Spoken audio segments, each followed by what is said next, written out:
नमस्कार। कैसे हैं आप सभी लोग। आपके साथ मैं हूं दिव्या चतुर्वेदी और आप देख रहे हैं अमर उजाला बोनस की खास पेशकश शक्ति की समृद्धि। यहाँ बात होती है कैसे महिलाएं जो ऑलरेडी अपने जीवन में इतना सब करती हैं, घर संभालती हैं, बच्चे संभालती हैं, नौकरी भी करती हैं, अपना करियर भी आगे बढ़ाती हैं, कैसे वो वित्तीय दुनिया में यानी कि फाइनेंशियल जो हमारा वर्ल्ड है उसमें एक एक स्टेप करके और आगे बढ़ सकती है। और शक्ति की समृद्धि के हर हफ्ते के हर एक एपिसोड के साथ हमारी ये कोशिश रहती है कैसे महिलाओं को एक एक कदम करके इस फाइनेंशियल वर्ल्ड में, इस दुनिया में और आगे ले जाया जाए। और आज का जो टॉपिक है वो भी बेहद खास है। देखिए, बात होने वाली है एक ऐसे सेगमेंट की जहां पर महिलाएं जो हैं हमें फिलहाल थोड़ा सा पीछे नजर आ रही हैं पुरुषों के मुकाबले।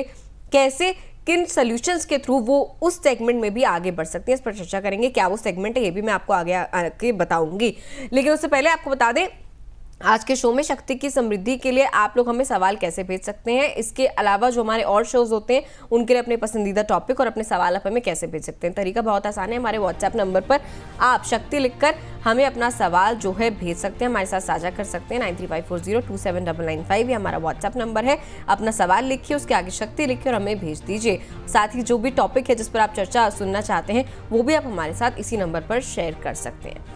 तो देखिए, भारत की आधी आबादी अगर निवेश में पीछे रह जाए तो इसका असर सिर्फ घर तक सीमित नहीं रहता बल्कि देश की अर्थव्यवस्था पर भी पड़ता है। एक नई रिपोर्ट बताती है कि अगर महिलाएं बड़े स्तर पर इक्विटी और म्यूचुअल फंड में निवेश करना शुरू कर दें तो भारत करीब 40 लाख करोड़ रुपए तक की जीडीपी क्षमता को अनलॉक कर सकता है। लेकिन हकीकत यह है कि महिलाओं की भागीदारी अभी भी बहुत कम है, खासकर इक्विटी यानी स्टॉक मार्केट में। आखिर क्यों महिलाएं निवेश में है इतनी पीछे, इस पर हम चर्चा करेंगे। कैसे बदल सकती है ये तस्वीर, इस पर भी आज के शो में शक्ति की समृद्धि में हम बातचीत करेंगे। और क्या कुछ खास है आज के शो में ये भी आपको बताते हुए चलते। देखिए, महिलाओं का निवेश गैप इतना क्यों, इस पर हम ऑन द शो आज बात करने वाले हैं। आज के शो में इस पर हम चर्चा करने वाले हैं। इसके अलावा WFPI रिपोर्ट में बड़े संकेत मिले हैं, इस पर भी हम चर्चा करने वाले हैं। इस पर भी हमारी बातचीत होने वाली है। चलिए और आगे बढ़ेंगे। आगे किस चीज़ पर चर्चा होने वाली है। SIP और म्यूचुअल फंड में कम भागीदारी महिलाओं की क्यों नजर आती है, क्या कुछ वजह है जिसकी वजह से महिलाएं इस निवेश में पीछे हैं।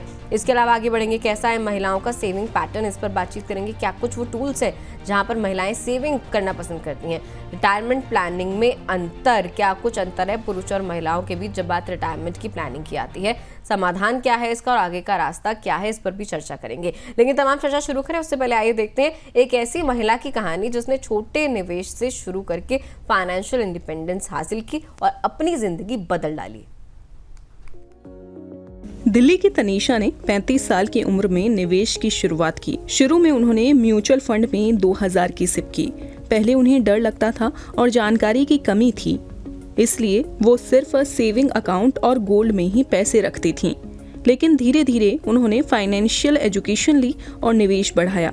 आज उनके पास डाइवर्सिफाइड पोर्टफोलियो है और वो अपने रिटायरमेंट और बच्चों की पढ़ाई के लिए बेहतर प्लानिंग कर पा रही हैं। चलिए, कैसे आप भी अपनी रिटायरमेंट की बेहतर प्लानिंग कर सकती हैं, कैसे निवेश की दुनिया में और आगे बढ़ सकती हैं। खासकर की जब बात आती है स्टॉक मार्केट की, इक्विटी की, तो बिना घबराए कैसे पूरे कॉन्फिडेंस के साथ आप इसमें भी निवेश कर सकते हैं। इन तमाम चीज़ों पर बातचीत होगी। और चर्चा के लिए हमारे साथ जुड़ रही हैं certified financial planner Shweta Shastri ma'am, financial expert जो महिलाओं की निवेश आदतों, वेल्थ क्रिएशन और फाइनेंशियल प्लानिंग पर गहरी समझ रखती है। मैम, बहुत बहुत स्वागत है आपका आज के शक्ति की समृद्धि में। Thank you Divya. सबसे पहले तो मैम, ये जो हमने छोटी सी कहानी दिखाई तनीषा की, इससे क्या हमें सीखने को मिल रहा है। जो भी महिलाएं इस वक्त हमारे शो को देख रही होंगी उन्हें क्या सीख सबसे पहले मिलती है इस कहानी से। मुझे लगता है ये बहुत ही सिंपल है, आसान है, लेकिन बहुत पावरफुल लेसन है जो तनीषा की कहानी से हमें सीखना चाहिए। सिंपल है कि पैसा कमाना ही काफी नहीं होता है, पर उन कमाए हुए पैसों को अच्छी तरह से मैनेज करना, अच्छी तरह से उनको इन्वेस्ट करना, ये भी बहुत जरूरी होता है। बहुत बार ऐसा देखा जाता है कि महिलाएं कमा तो लेती है पैसे, पर इन्वेस्टमेंट की जब बात होती है, पैसा मैनेज करने की जब बात होती है तो थोड़ा सा पीछे हट जाती है।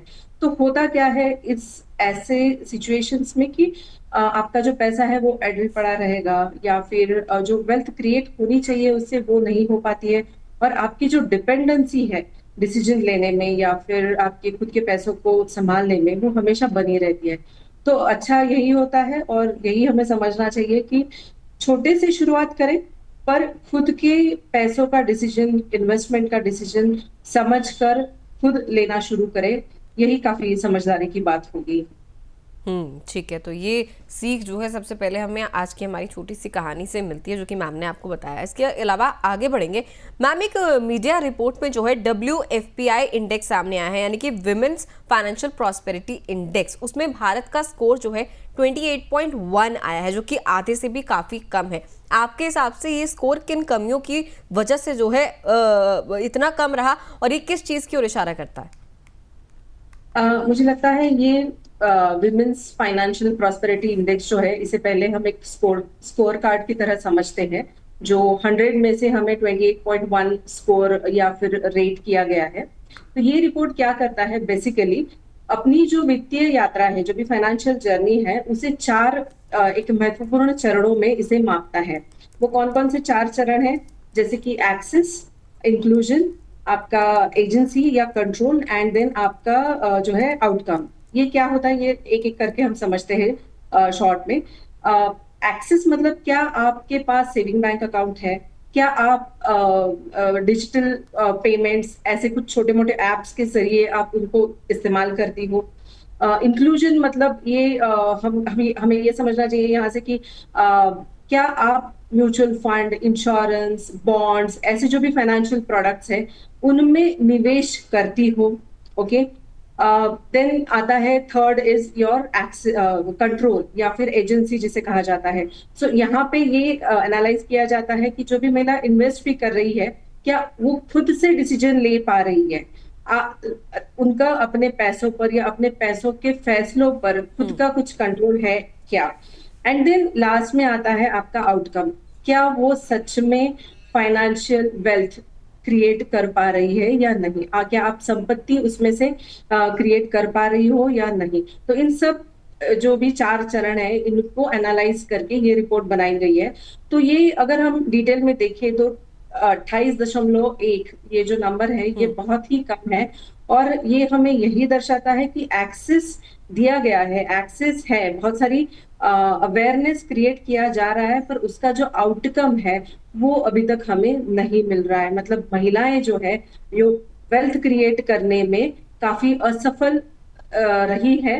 तो यही ये रिपोर्ट हमें साझा कर रहा है, और इसके कारण यही लगते हैं कि डिसीजन लेने में महिलाएं जो है वो थोड़ा सा पीछे हटती है, and that is what is the result is. ठीक है। इस रिपोर्ट पर इन तमाम चीज़ों पर, आंकड़ों पर हम आगे भी शो में चर्चा करेंगे।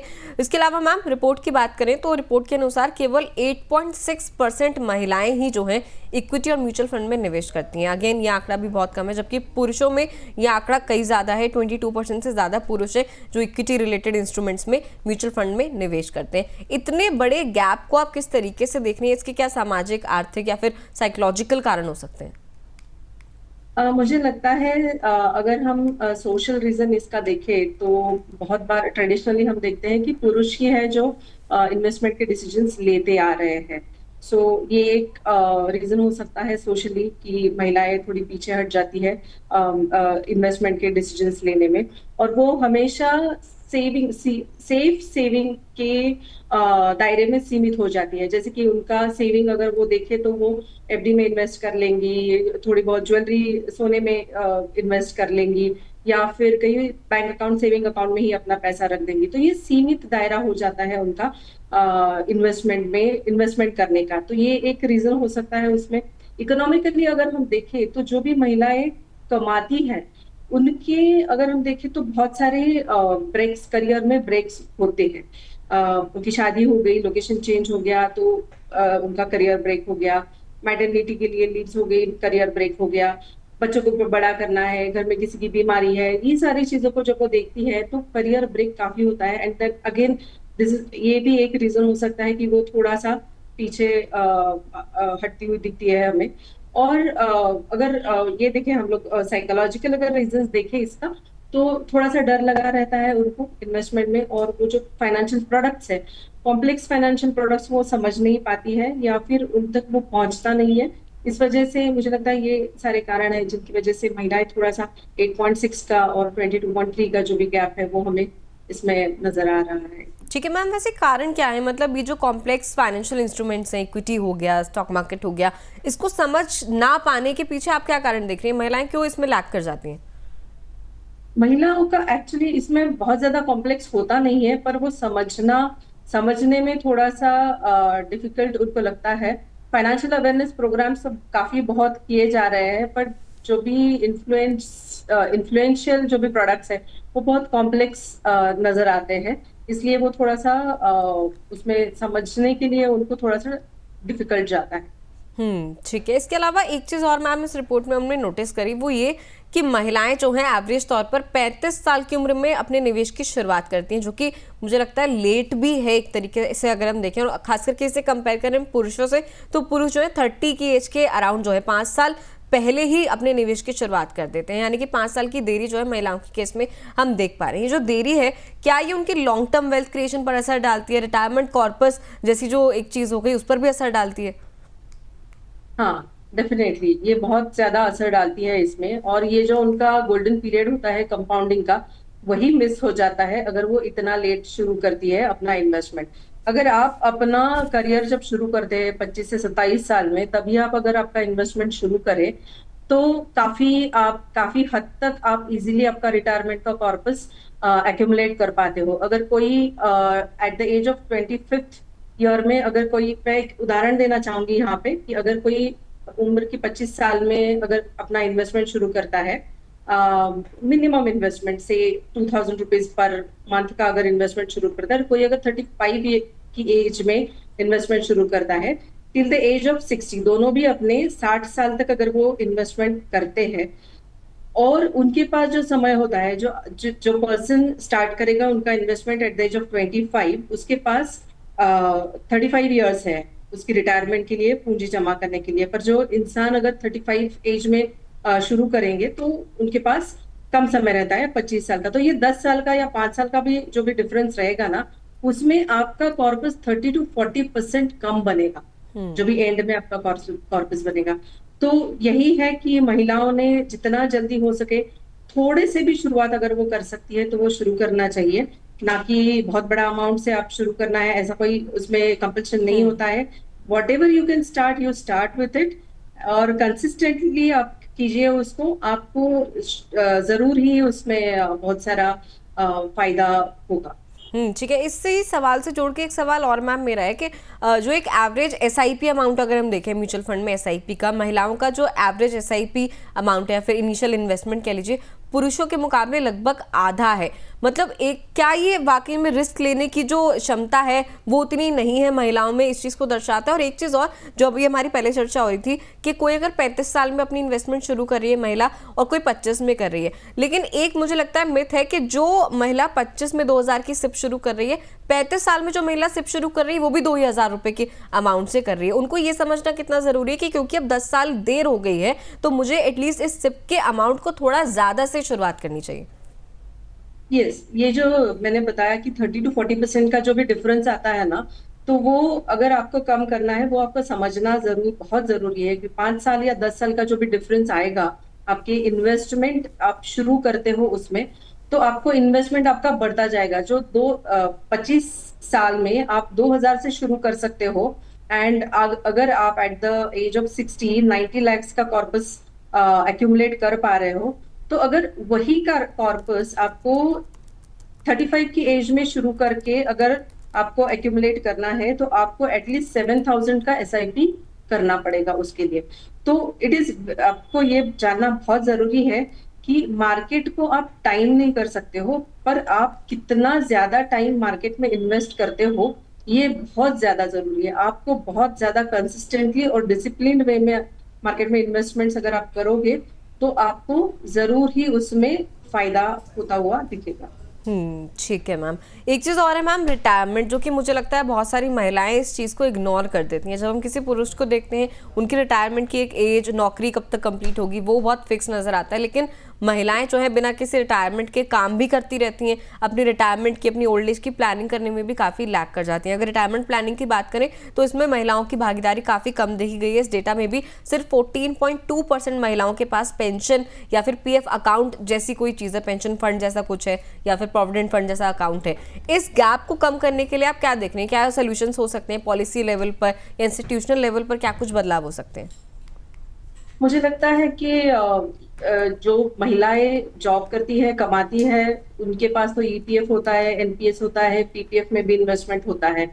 पर ये जब भी हम उनके साथ ये बातें डिस्कस करते हैं कि आपको अगर रिटायर होना है, आप जब काम करना आपका काम करना जब रुकेगा और आप जब रिटायर होंगी एट द एज ऑफ 60, तो आपको नेक्स्ट आपके जो 30 साल है, आपके जीवन के जो अगले 30 साल है, 90 साल तक अगर हम आपका फाइनेंशियल लाइफ एक्सपेक्टेंसी देखें तो अगले 30 साल तक जो आपको पूंजी लगने वाली है आपका सेम लाइफ स्टाइल मेंटेन करने के लिए, तो जो नंबर आता है वो एक्चुअली होता है क्रोर्स में। तो अगर वो नंबर की हम बात करें तो महिलाओं को ये बहुत ज्यादा शॉकिंग लगता है, क्योंकि इस तरह से, इस तरीके से कभी उसको देखा ही नहीं जाता है कि retirement is a long term emergency. उसमें आपको कोई लोन मिलता नहीं है, कोई और सहायता मिलती नहीं है, और आपको अपने जो भी जमा की हुई पूंजी है उसी के ऊपर आपको वो सब डिपेंड रहना पड़ता है। तो ये बातें पहले ही थोड़े डिस्कस हो जाए शुरू में आपके करियर के, तो मुझे लगता है थोड़ा ज्यादा अवेयरनेस आ सकता है। और ये अवेयरनेस के लिए इंस्टीट्यूशन लेवल पे, एम्प्लॉयर लेवल पे अगर रेगुलर मैंडेटरी रिटायरमेंट के सेशंस कंडक्ट किए जाए तो ये अवेयरनेस थोड़ा सा बढ़ाया जा सकता है। और महिलाओं को इस रिटायरमेंट प्लानिंग के लिए स्पेशल कुछ रिटायरमेंट फंड्स उनके लिए विमेन स्पेसिफिक अगर कुछ ऐसे इंट्रोड्यूस किए जाए तो मुझे लगता है ये नंबर काफी हद तक हम आगे लेके जा सकते हैं। महिलाओं का पार्टिसिपेशन हम थोड़ा और आगे लेके जा सकते हैं, ये बेहद जरूरी है महिलाओं के लिए। ठीक है मैम, तो इस पर जो भी लोग हमें देख रहे हैं उनको भी ध्यान देना बेहद ज़रूरी है। आपको अपने ओल्ड एज की, अपने रिटायरमेंट की प्लानिंग खुद से भी करनी बेहद ज़रूरी है। आगे बढ़ेंगे, कुछ एक कॉलर्स के सवाल हमारे पास आए हैं शक्ति की समृद्धि के लिए, एक एक करके उनके सवाल लेना फटाफट से शुरू करेंगे। सबसे पहला सवाल है वृंदा महेश्वरी जी का, अहमदाबाद से इन्होंने सवाल भेजा है। कह रही है मैं निवेश शुरू करना चाहती हूँ लेकिन रिस्क से डर लगता है, क्या करूं? मैम, वृंदा जी जैसी जो महिलाएं हैं उनके लिए आपका क्या सजेशन है कि निवेश करना तो चाहती है, इन्वेस्टमेंट तो करना चाहती है लेकिन रिस्क लेने को तैयार नहीं है? देखिए, मुझे लगता है डर लगना ये तो कॉमन है, नॉर्मल है, आपको डर लग सकता है, लेकिन रिस्क ये भी बहुत कॉमन है अगर आप किसी भी इन्वेस्टमेंट की बात करें। अगर आपने एफडी में भी पैसा इन्वेस्ट किया है तो वहां पे भी आपका इन्फ्लेशन या फिर महंगाई का भी जो भी दर है वो बीट ना करने का रिस्क उसमें भी लगा हुआ रहता है एफडी में। तो बाकी सारे जो भी फाइनेंशियल प्रोडक्ट है उसमें कुछ ना कुछ तो रिस्क होगा, पर जरूरी ये है कि आप उसको थोड़ा सा समझ लीजिए एंड देन आप उसमें निवेश कीजिए। तो डरने से ये मसला हल नहीं होगा, आपको वो रिस्क को समझना पड़ेगा क्या किस तरह का रिस्क है और मैं वो रिस्क उठा सकती हूँ। तो और लंबे समय में होता ऐसा है कि अगर आप स्टॉक मार्केट में या एसआईपी के थ्रू म्यूचुअल फंड में इन्वेस्ट करती हो तो वो जो रिस्क है वो आपका मैनेज हो जाता है, और रिस्क ये मैनेज करने की चीज है, ना कि डरने की। ठीक है मैम, ऐसी स्थिति में जो इनकी जैसे वृंदा जी जैसी जो महिलाएं हैं जो रिस्क बिल्कुल नहीं लेना चाहती हैं, फिर बहुत ही मिनिमल रिस्क लेना चाहती हैं, उनके लिए डेट इंस्ट्रूमेंट कैसे रहेंगे निवेश के लिहाज से? हाँ, शुरू में वो डेट इन्वेस्टमेंट से शुरुआत कर सकती है समझने के लिए कैसे इन्वेस्टमेंट होता है या फिर कैसे आगे बढ़ना है उनको। तो थोड़ा थोड़ा समझते समझते डेट इंस्ट्रूमेंट में लिक्विड म्यूचुअल फंड्स के साथ वो शुरुआत कर सकती है, देन थोड़ा सा बैलेंस्ड म्यूचुअल फंड्स के साथ इन्वेस्ट करके वो आगे बढ़ सकती है। ठीक है, चलिए आगे बढ़ेंगे। एक और सवाल लेते हैं, दिल्ली से अरीन कुरैशी जी ने सवाल भेजा है। कह रही हैं क्या एसआईपी के निवेश में किसी तरह का रिस्क नहीं होता है? सिप के जरिए जो म्यूचुअल फंड में निवेश होता है क्या उसमें किस तरीके का रिस्क नहीं है? मैम, नहीं, रिस्क तो होता है। एसआईपी में आप अगर इक्विटी में इन्वेस्ट कर रहे हो या फिर डेट में इन्वेस्ट कर रहे हो, रिस्क थोड़ा तो रिस्क होगा, बस जैसे मैंने पहले ही कहा कि वो रिस्क क्या है वो आपको समझना पड़ेगा पर अगर आप लंबे समय के लिए इन्वेस्ट करते हो और डिसिप्लिन वे से सिस्टमेटिकली आप इन्वेस्टमेंट कर रहे हो, एसआईपी कर रहे हो म्यूचुअल फंड में, तो जो भी रिस्क है आपका वो लंबे समय में मैनेज हो जाता है। शॉर्ट टर्म में अगर आप देखोगे तो आप डेट फंड्स में एसआईपी कीजिए, लॉन्ग टर्म में अगर आपको चाहिए तो आप इक्विटी में एसआईपी कीजिए, पर आपका जो भी रिस्क है ये लॉन्ग टर्म में मैनेज होता जाता है, तो रिस्क आपको एक्चुअल कॉर्पस पे नहीं दिखेगा। ठीक है मैम, आगे बढ़ेंगे। एक सवाल और लेते हैं। वीना कल्याण जी का रायपुर से कह रही हैं, स्टॉक मार्केट में निवेश की शुरुआत कैसे कर सकते हैं और बाजार को कैसे समझा जा सकता है? मुझे लगता है मैम बहुत सारी महिलाओं का सवाल होगा, करना तो चाहती हैं इन्वेस्टमेंट की शुरुआत इक्विटी में, स्टॉक मार्केट में, लेकिन उन्हें जरिया नहीं पता है, एक तो थोड़ा समझने बूझने में भी पीछे रह जाती हैं। शेयर बाजार में इन्वेस्ट करना है तो मैं कहूंगी सबसे पहले तो आप म्यूचुअल फंड से ही शुरुआत कीजिए। डायरेक्ट स्टॉक्स ये या डायरेक्ट इक्विटी ये तो सजेस्टेड नहीं होगा, ट्रेडिंग ये पार्ट भी कभी सजेस्टेड नहीं होगा। स्टार्ट विद एसआईपी, और एसआईपी म्यूचुअल फंड से आप स्टार्ट कीजिए। अगर आप एसआईपी में स्टार्ट करना चाहते हो तो उसमें इक्विटी जो कि अंडरलाइन कंपनीज में इन्वेस्ट करता है, थोड़ी थोड़ी अमाउंट से आप शुरुआत कीजिए। इंडेक्स फंड करके एक होता है म्यूचुअल फंड में, उसमें आप शुरुआत कर सकती है कि जो कि लार्ज कैप कंपनीज है इंडिया की, उसमें निवेश किया जाता है थ्रू इंडेक्स म्यूचुअल फंड। तो आप उसमें एक छोटी सी अमाउंट एसआईपी के जरिए स्टार्ट कर सकते हो, एंड ऐसे आप थोड़ी सी शुरुआत कर सकते हो म्यूचुअल फंड में इन्वेस्ट करने का। ठीक है मैम, चलिए ऐसे ही सवाल जवाब का सिलसिला जारी रहेगा, लेकिन उससे पहले अब चलते हैं हमारी सहयोगी अंजलि के पास, जो भारत में महिलाओं की निवेश भागीदारी से जुड़ा एक बहुत ही रोचक, बहुत ही इंटरेस्टिंग डेटा लेकर आई हैं। अंजलि। बहुत शुक्रिया दिव्या। और देखिए, महिलाओं पुरुषों की बात तो होती है बराबरी की, लेकिन निवेश में महिलाओं की हिस्सेदारी कितनी है वो हम एक डेटा के जरिए समझ लेते हैं। WFPI का ये जो डेटा है हम आपके लिए लेकर आए हैं, विमेन फाइनेंशियल प्रॉस्पेरिटी इंडेक्स, जो कि ये पूरा डेटा, इसे आप अगर इस पर आप नजर डालेंगे, भारत में महिलाओं की निवेश भागीदारी जो है वो कितनी है। यहाँ पर हमने पुरुषों के भी जो डेटा है वो लिया हुआ है, महिलाओं का भी डेटा जो है वो लिया हुआ है। अलग अलग कैटेगरीज हैं, कैटेगरी पर आप नजर डालेंगे, इक्विटी म्यूचुअल फंड निवेश जो है उसमें जो भागीदारी है महिलाओं की आप देखेंगे 8.6% है, वहीं पर पुरुषों की जो भागीदारी है वो काफी ज्यादा है, 22.3% यहाँ पर पुरुषों की भागीदारी है। निवेश जब महिलाएं शुरू करती हैं उनकी जो उम्र होती है वो कितनी है? देखिए 35 साल से महिलाएं जो हैं वो निवेश शुरू कर देती हैं, लेकिन वहीं पर पुरुषों पर आप जो डेटा है उस पर आप नजर डालेंगे तो यहाँ पर 30 साल की उम्र में ही पुरुष निवेश शुरू कर देते हैं। पहला म्यूचुअल फंड निवेश जो है वो महिलाओं का अगर हम देखें तो लगभग 6,000 रुपए से शुरू करती हैं, वहीं पर पुरुषों का ये ज्यादा है, 12,000 से वो शुरू करते हैं। औसत सिप राशि जो है वो महिलाओं की, अगर यहाँ पर महिलाएं जो स्टार्ट करती हैं सिप, वो 2,300 से स्टार्ट करती हैं, वहां पर अगर पुरुषों का अगर हम देखें तो 3,800 से पुरुष स्टार्ट करते हैं। ये हम औसत की हम बात कर रहे हैं। इक्विटी खातों की अगर हम बात करें 23% यहाँ पर महिलाओं की यहाँ पर भागीदारी है और 77% जो है पुरुषों की भागीदारी। आप आंकड़ा देख रहे हैं यहाँ पर, देखिए जो आप उसमें आप देखेंगे कि कितना यहाँ पर डिफरेंस है वो आप साफ तौर पर यहाँ पर देखा जा सकता है। म्यूचुअल फंड फोलियो की अगर हम बात करें तो देखिए 25% यहाँ पर महिलाओं की है और 75%, वो भी काफी ज्यादा है यहाँ पर पुरुषों का 75% है। इसके अलावा सिप खातों में हिस्सेदारी की अगर हम बात करें तो यहाँ पर 28% महिलाओं की हिस्सेदारी है, वहीं पर 72% पुरुषों की हिस्सेदारी है। इसके अलावा नए निवेशकों में हिस्सेदारी जो है महिलाओं की 29% है और पुरुषों की देखिए वो महिलाओं के कंपैरिजन में काफी ज्यादा है, 71% है। इसके अलावा महिलाओं का सेविंग पैटर्न अगर हम समझें तो आप देखेंगे कि यहाँ पर फिजिकल गोल्ड में महिलाएं जो हैं वो ज्यादा हालांकि यहाँ पर सेव करती हैं, 32.6% करती हैं। वहां पर पुरुष जो अगर हम बात करें फिजिकल गोल्ड की, चूंकि महिलाओं को हम ये देखते हैं अक्सर कि महिलाओं को जो गोल्ड है उससे कहीं ना कहीं अलग ही लगाव रहता है, शायद यहाँ पर इसी वजह से महिलाओं का जो सेविंग पैटर्न है वो ज्यादा है, 32.6% और पुरुषों का 25.8% है। इसके अलावा पोस्ट ऑफिस स्कीम की अगर हम बात करें महिलाओं का 22% है और देखिए पुरुषों का यहाँ पर ज्यादा 78% है।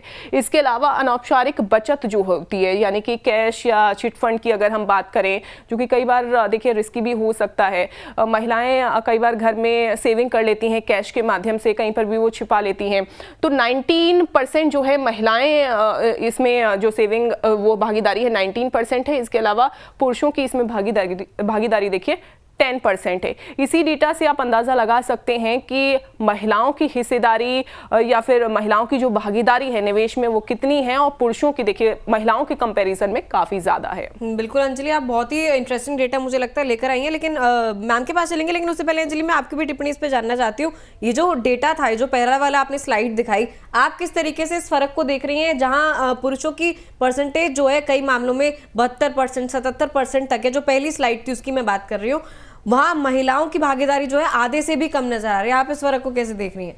बिल्कुल, देखिए यहाँ पर चूंकि हम अक्सर ये देखते हैं कि एक तरफ तो ये कहा जाता है कि महिलाएं बचत बहुत ज़्यादा अच्छे से करती हैं एज़ कम्पेयर टू मेन, लेकिन जो भागीदारी है वहाँ पर साफ ये जो डेटा है वो ये दर्शा रहा है कि कहीं ना कहीं महिलाएं इसमें पीछे रह जाती हैं। इसमें महिलाओं की जो भागीदारी है वो बढ़ चढ़कर सामने आनी चाहिए। महिलाओं को ये समझना चाहिए कि कहीं ना कहीं अगर उनकी जो भागीदारी रहेगी वो वाकई काफ़ी ज़्यादा अच्छी हो सकती है एज़ कम्पेयर टू ये वाला जो डेटा है उसके जो हम डेटा लेकर आए हैं। इसके अलावा अगर हम बात करें, देखिए आप यहाँ पर नजर आप डालेंगे तो डिफरेंस काफी ज्यादा है। ये डिफरेंस को जो पाटने का काम है वो ज्यादा हो सकता है। महिलाओं को ये समझने की भी बहुत ज्यादा जरूरत है कि सिर्फ कैश रख देने से ही उनकी जो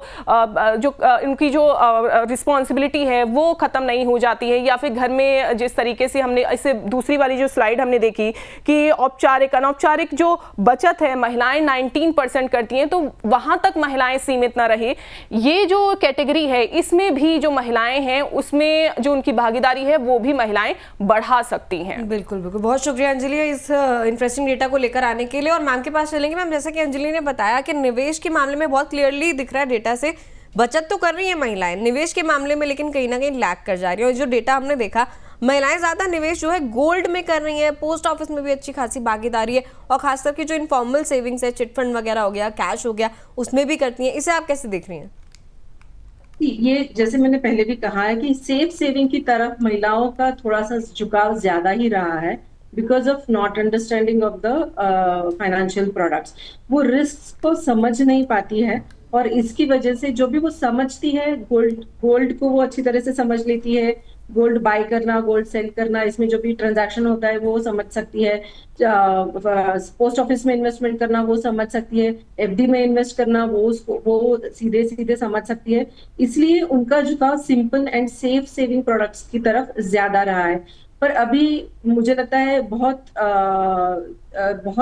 हर जगह से ये फाइनेंशियल अवेयरनेस के लिए प्रयास शुरू है, और विमेन महिलाओं ने इसमें पार्टिसिपेट करना चाहिए, इन्वॉल्वमेंट अपनी बढ़ानी चाहिए, प्रोडक्ट्स को समझना चाहिए। ये बहुत ज्यादा रॉकेट साइंस नहीं होता है एक्चुअली, बट थोड़ा सा अगर वो इनिशिएटिव ले इन प्रोडक्ट्स को समझने में, और धीरे धीरे थोड़ी थोड़ी शुरुआत करे, तो मुझे लगता है ये बस अगर ये नंबर्स बढ़ने में मदद होती है, उनके इंक्लूजन से, महिलाओं के पार्टिसिपेशन से अगर ये नंबर्स बढ़ने में मदद होती है, तो ये बस इकोनॉमिकल ट्रांजैक्शनल चेंज या फिर रिपोर्ट नहीं बदलेगा, पर ये सोशल ट्रांसफॉर्मेशन हो जाएगा कि अगर ये नंबर्स महिलाओं के पार्टिसिपेशन से बढ़ जाए। सो पहली चीज तो वही है इसमें कि उन्होंने फाइनेंशियल अवेयरनेस जहाँ पे भी होता है सेशंस अटेंड करे, समझे प्रोडक्ट्स को, एंड देन निवेश को शुरुआत करें। ठीक है, लेकिन मैम जो ऑलरेडी ऑनगोइंग डिजिटल प्लेटफॉर्म्स पर अवेयरनेस चलती है इन्वेस्टमेंट को लेकर, इसके अलावा और भी जो फाइनेंशियल लिटरेसी प्रोग्राम चलते हैं, आपको लग रहा है कहीं ना कहीं उनमें कुछ कमी है, तभी इन आंकड़ों में भी नए निवेशकों में भी महिलाओं की उतनी बड़ी संख्या, उतनी बड़ी भागीदारी हमें नजर नहीं आ रही, जबकि हम 2026 में ये चर्चा कर रहे हैं? पहुंचना बहुत जरूरी है। महिलाओं तक ये प्लेटफॉर्म्स पहुंच नहीं पा रहे हैं जहां तक कि पहुंचना चाहिए। वर्किंग वुमेन्स जो है वहां तक तो वो पहुंच लेते हैं, पर जो भी नॉन वर्किंग वुमेन्स है और जो बहुत ज्यादा इसमें भागीदारी रखती है इन्वेस्टमेंट में, मतलब पैसा जो जोड़ के रखती है, जो नॉन वर्किंग वुमेन्स भी बहुत सारी है इसमें नंबर्स अगर हम देखें तो मुझे लगता है उन तक भी पहुंचना बहुत जरूरी है। तभी ये नंबर्स, ये आंकड़े हम कुछ बदलते हुए दिखाई दे सकते हैं हम। ठीक है मैम, चलिए आगे बढ़ेंगे। कुछ एक कॉलर्स के और सवाल लेते हैं। आगे बढ़ते हुए सीमा बघेल जी का सवाल लेते हैं भोपाल से। कह रही हैं, क्या निवेश के लिए गोल्ड से बेहतर ऑप्शन म्यूचुअल फंड या स्टॉक हो सकते हैं? मैम, आपकी क्या सलाह रहेगी? म्यूचुअल फंड में आप इन्वेस्ट कर सकते हो। गोल्ड से बेहतर हम ऐसा नहीं कह सकते हैं, कि गोल्ड की एक अलग कैटेगरी है और म्यूचुअल फंड या स्टॉक की एक अलग कैटेगरी है अगर आप इन्वेस्टमेंट को देखें। पर अगर आप शुरुआत कर रहे हो इन्वेस्टमेंट के लिए तो आप म्यूचुअल फंड से शुरुआत कर सकते हो। एंड देन अगर आप म्यूचुअल फंड समझ लो अच्छी तरीके से, then you can move on to the stocks. पर अगर आप गोल्ड से अच्छा ऑप्शन अगर आप देखना चाहते हो तो म्यूचुअल फंड ऑब्वियसली थोड़ा सा बेटर ऑप्शन रहेगा। ठीक है, मुझे लगता है कि दोनों का मेल जोल करके आप अपना पोर्टफोलियो तैयार कर सकती हैं। थोड़ा हिस्सा गोल्ड का रख लीजिए, थोड़ा इक्विटी का भी रख लीजिए। इस हिसाब से जो है बैलेंस करके आप आगे अपना निवेश बढ़ा पाएंगी और डाउनसाइड प्रोटेक्शन भी आपका उस निवेश में होता रहेगा। बहुत ज़्यादा आपको वोलेटिलिटी अपने निवेश में नहीं दिखेगी। आगे बढ़ेंगे, नीरू सिंह जी का सवाल लेते हैं कानपुर से। कह रही है मैंने अभी अभी नौकरी शुरू की है, मुझे अपनी रिटायरमेंट की प्लानिंग कब और कैसे शुरू करनी चाहिए? ये मुझे लगता है मैम एक ज़रूरी पॉइंट है जो इन्होंने हाईलाइट किया। अभी अभी नौकरी की शुरुआत की है, अगर पहली नौकरी भी इनकी होगी, क्या इन्हें अभी से अपनी रिटायरमेंट की प्लानिंग शुरू कर देनी चाहिए? हाँ, आइडियली तो आपकी जब पहली सैलरी आती है तभी से अपने आपके रिटायरमेंट के लिए पूंजी जमा करना शुरू करना चाहिए। जो भी आप जोड़ सकते हो उसके लिए थोड़ा बहुत इन्वेस्टमेंट आपने शुरू कर देना चाहिए टुवर्ड्स योर रिटायरमेंट। जैसे हमने पहले भी बात की कि मार्केट में जब आप इन्वेस्ट करते हो तो time in the market is बहुत ज्यादा इंपॉर्टेंट होता है कि जितने ज्यादा समय तक आपकी इन्वेस्टमेंट मार्केट में रहेगी तब उससे उतनी वो ज्यादा कंपाउंडिंग का बेनिफिट ले पाएगी और आप अच्छे से अच्छा कॉर्पस जमा कर जोड़ पाएंगे टिल योर रिटायरमेंट। अगर आप शुरू पहली वाली सैलरी से नहीं शुरू कर पा रहे हो पर जिस दिन आपको ये लगता है कि हाँ मुझे रिटायरमेंट की प्लानिंग करनी है उसी दिन से आप उसमें शुरुआत कर दीजिए रिटायरमेंट प्लानिंग। क्योंकि रिटायरमेंट का अगर आप देखें कि रिटायरमेंट अगर हम दो तरीके से देखते हैं, एक तो आपका एक्यूमुलेशन पीरियड होता है और दूसरा जो होता है आपका वो रिटायरमेंट का आप जो पैसा जब आप निकालते हो उसका। सो एक्यूमुलेशन पीरियड अगर हम देखें, अगर आप 30 की उम्र से शुरू करते हो 60 साल तक तो 30 साल आपके हाथ में है। पर अगर आपका लाइफ एक्सपेक्टेंसी 90-95 ईयर्स तक रहेगा तो आपको आगे के 30-35 साल तक वो जो कॉर्पस आप बनाएंगे उसको जोड़ के यूटिलाइज करना पड़ेगा। सो ये जो समय होता है ना ये बहुत लंबा होता है। तो इसके लिए आपको जितना जल्दी आप शुरुआत कर सके और जितना ज्यादा से ज्यादा कंपाउंडिंग का फायदा ले सके उतना ज्यादा जरूरी होता है। ठीक है मैम, आगे बढ़ेंगे, एक सवाल और लेते हैं आखिर में। नव्या भारद्वाज का दिल्ली से, कह रही है मैं स्टॉक मार्केट में ट्रेडिंग करती हूँ लेकिन काफ़ी नुकसान होता है, मुझे लंबी अवधि के निवेश के लिए क्या करना चाहिए? ये भी एक ज़रूरी सवाल है मैम, आपकी क्या सलाह रहेगी?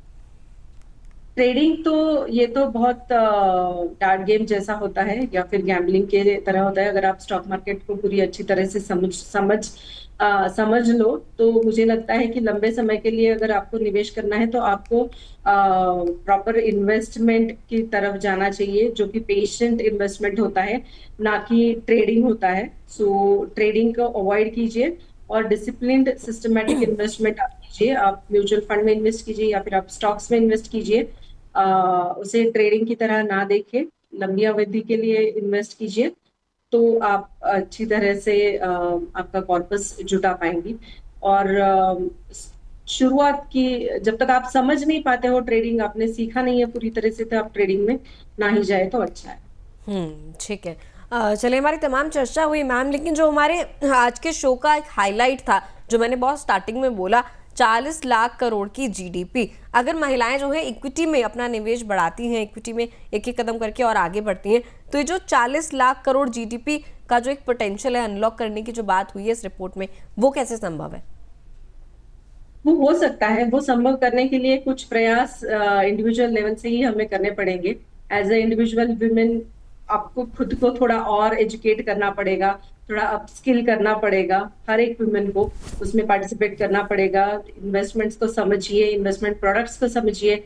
ये बहुत ज्यादा कुछ बड़ा रॉकेट साइंस नहीं होता है, तो थोड़ा थोड़ा समझ के अगर थोड़ा थोड़ा शुरुआत कर सकती है तो ये एक पहली स्टेप होगी। अगर आप आपके ग्रुप्स में, आप जहाँ पे जॉब करते हो आपके ऑफिस में या फिर आपके फ्रेंड्स ग्रुप में भी इन्वेस्टमेंट के बारे में ओपनली बात करना शुरू करें। बहुत बार ऐसा होता नहीं है, पर मुझे लगता है कि इसके बारे में आप ओपनली बात करना शुरू करें। इन्वेस्टमेंट्स के बारे में, प्रोडक्ट्स के बारे में बहुत बार ऐसा होता है कि अरे मुझे इतना पता नहीं है, मैं कैसे बात करूं, मैं कैसे बताऊं, ऐसा होता है। तो ये आप ना सोच के उसके बारे में ओपनली बात करना शुरू करें। आपके जो भी साथ में विमेन है, महिलाएं हैं, उनको भी आप इन्वेस्टमेंट करने के लिए प्रोत्साहित करें। ये मुझे लगता है एक social step as a women हम ले सकते हैं। इंडस्ट्री लेवल पे अगर हम देखें तो मुझे लगता है कि थोड़ा सा invest women oriented financial advisory को बढ़ाना थोड़ा जरूरी है। बहुत सारे फाइनेंशियल प्लानर्स हैं जो बस वुमेन ओरिएंटेड फाइनेंशियल एडवाइजरी भी करते हैं, तो वो भी नंबर्स बढ़ाना बहुत जरूरी है।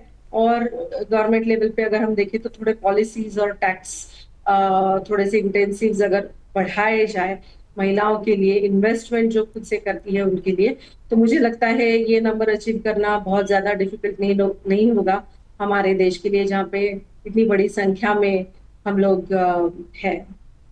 ठीक है मैम।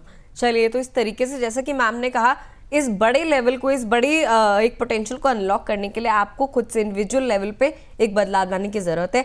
निवेश की अगर उतनी समझ नहीं है तो हम जैसे जो प्रोग्राम होते हैं, शक्ति की समृद्धि हो गया, उसके अलावा बोनस जितने भी तमाम अपने शोज़ लेकर आता है सुबह से शाम तक, उससे आप जुड़ सकती हैं, उन्हें देख सकती हैं, वहाँ समझ सकती हैं कैसे स्टॉक मार्केट में आप अपने निवेश की शुरुआत करें, कैसे म्यूचुअल फंड आपके लिए फ़ायदेमंद हो सकता है। इसके अलावा जो अलग अलग प्रोडक्ट्स हैं, चाहे इंश्योरेंस हो गया, आपके लिए तमाम प्रोडक्ट जो है कैसे आपकी आर्थिक जो है संपत्ति जो है इसको तैयार करने में आपके लिए फ़ायदेमंद हो सकते हैं। Thank you so much Shweta ma'am, आज के शो में आप जुड़ी और मुझे लगता है काफ़ी अहम मुद्दा था, खासकर कि जब बात इक्विटी की आती है, महिलाएं किस तरीके से लैग कर रही हैं, कैसे उन्हें आगे बढ़ना है, इसके लिए उन्हें एक राह दिखाने के लिए आपने अपना समय निकाला। बहुत बहुत धन्यवाद। Thank you so much ma'am. Thank you so much. Thanks. चलिए, महिलाओं की आर्थिक भागीदारी जो है हमने बहुत क्लियरली अभी शो से समझा, सिर्फ उनके लिए ही फायदेमंद नहीं है बल्कि देश की जो प्रगति है उसका भी एक मजबूत आधार बन सकती है। जब महिलाएं बचत के साथ साथ निवेश करेंगी तभी सच्चे मायनों में शक्ति की समृद्धि होगी और हमारा शो भी तभी सही मायनों में सफल होगा। कमेंट में जरूर बताएगा आपको आज का शो कैसा लगा और किन मुद्दों पर चर्चा सुनना चाहते हैं शक्ति की समृद्धि में, वो भी कमेंट करके जरूर बताएगा। शो को देखने के लिए धन्यवाद। नमस्कार।